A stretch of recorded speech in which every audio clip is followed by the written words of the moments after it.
Pessoal, bom dia, tudo bem com vocês? Aqui o professor Anselmo Souto de Matemática. Estarei fazendo agora a correção da apostila Aprender a Atividade de ontem, que é página 68, tá? 68 até a página 70, ok? 68 até a página 70 que eu havia falado para vocês fazerem, tá bom?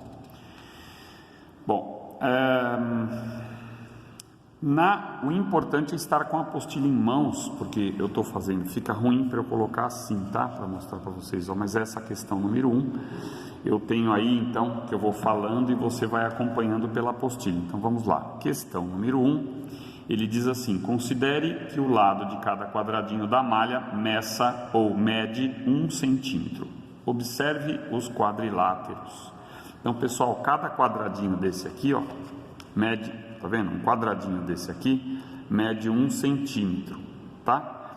Então, quando ele pede, ó, a pergunta é: qual o lado correspondente ao lado AB? Então, o lado correspondente ao lado AB é o lado EF, visto que ele tem como ângulos nos seus limites laterais o ângulo de 90 graus. Então o lado AB, ele é correspondente ao lado EF, tá? Esse lado aqui, ó. Já o lado BC, ele é correspondente ao lado FG, tá vendo? BC, FG. Se ele pediu a medida do lado AB, o lado AB mede 4, o lado EF mede 4, o lado BC mede 2, porque tem 2 quadradinhos, e o lado FG mede 2, ok? No item B, ele fala assim: os lados congruentes são aqueles que têm as mesmas medidas. Nesses 2 quadriláteros, os lados analisados. Bom, se eu pensar o lado AB, como aqui não ficou claro, tá? Porque o que é o item A e B, tá? Estou pensando aqui, o que é o item A e B? Bom, vamos deduzir que é o lado AB e o lado BC. Pessoal, o lado AB, ele não é congruente ao lado BC. Na verdade, não é só o problema da medida ser diferente, tá? É que eles ocupam posições diferentes também. Então, a congruência da geometria, na verdade, não é só medida, é característica em comum, o que eles têm em comum. Então, no lado aqui, eu responderia aqui: AB e BC não são congruentes. Não são congruentes, ok? Porque além deles terem posições diferentes, eles também têm medidas diferentes. Nesse caso aqui, ó, que eu vou colocar a apostila de lado, assim fica meio chato, mas eu vou tirar daqui a pouco para mostrar para vocês. Ele pede assim, ó: observe os triângulos luz e o triângulo mar, tá? Representados na malha quadriculada a seguir. Então aqui ele deu como 5,2, daqui parece que são centímetros, né? 3 centímetros e 6 centímetros, tá vendo? Esses 2 triângulos, eles não são iguais, mas eles têm medidas iguais. Nossa, professor, como que eles não são iguais? Porque eles ocupam posições diferentes. Seus lados são correspondentes, seus lados são congruentes, pois eles têm algo em comum, que no caso é a medida de comprimento, tá? Mas eles não são iguais, eles são congruentes, podemos dizer assim, tá bom? Por que é congruente mesmo? Porque eles têm algo em comum. O que eles têm em comum?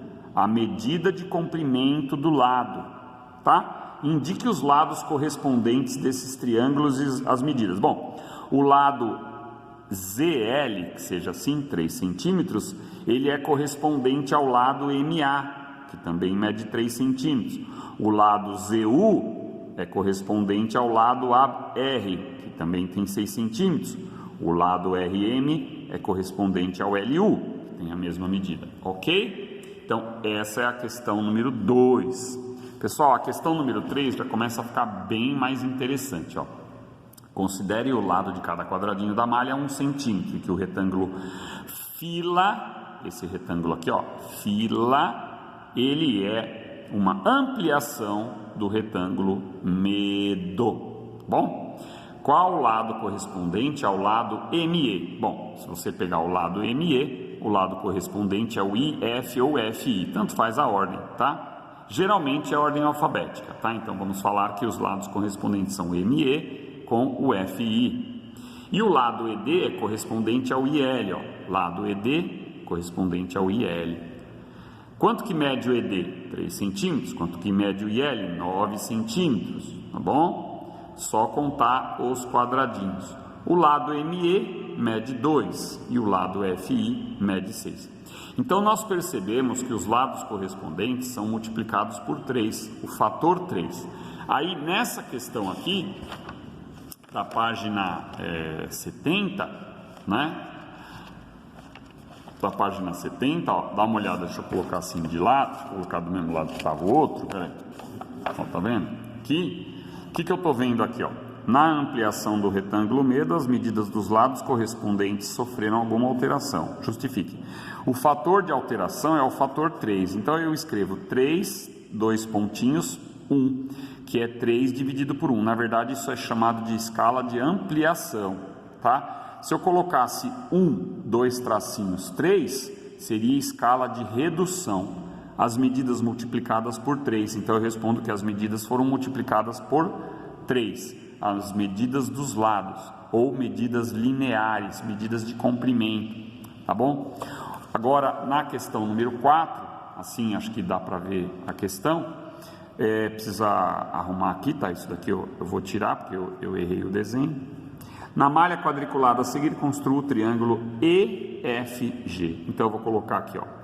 Aqui, você repare, tomar alguns cuidados com as coisas, porque a matemática, você sabe, né? A matemática é prestar atenção nos detalhes. Repare que ABC, eu estou girando no sentido anti-horário. Então, eu vou colocar E, F, G. Também no sentido anti-horário, tá? Respeitando a mesma ordem. Então, perceber algumas coisas é isso que é importante para a gente desenvolver a inteligência. Sempre prestar atenção em detalhes que talvez outras pessoas não tenham percebido. Tá bom? Aí ele fala assim, as medidas dos lados do EFE, que elas sejam o dobro das medidas dos lados do ABC. Então, se aqui eu tenho 3, a medida aqui vai ser 6, ó. 1, 2, 3, 4, 5, 6. Então, essa daqui é a medida ampliada que aqui eu vou colocar como 6 e aqui 3, tá? Então, ele multiplicou por 2. Nessa ampliação, se eu quero dizer que eu tenho uma ampliação, eu escrevo 2 para 1.